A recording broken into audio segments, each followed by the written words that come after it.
ఆయన పూజ చేయడం అంత తేలిక లోకంలో ఇంకొకటి లేదు. ఎందుచేత అంటే నాకిది కావాలి అని కూడా ఏదీ అడగనటువంటి వాడు. కాశీని నీళ్లు పోస్తే చాలు పరవశించిపోతాడు.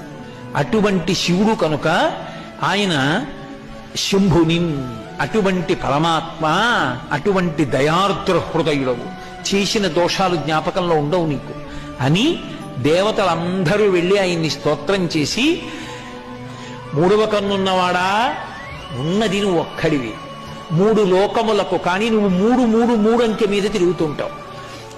మూడు లోకములకు, మూడు లోకాలు, పైలోకాలు, మధ్యలోకం, కింద లోకాలుగా ఉండేవాడు ఆయనే.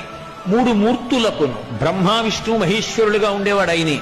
మూడు కాలములకు, భూత భవిష్యత్ వర్తమాన కాలములుగా ఉండేవాడు ఆయనే. కాబట్టి మూడుగా కనపడి మూడు కాదు ఒక్కటిగా ఆఖరికి జ్ఞానంలో తెలియబడేవాడివి నువ్వే.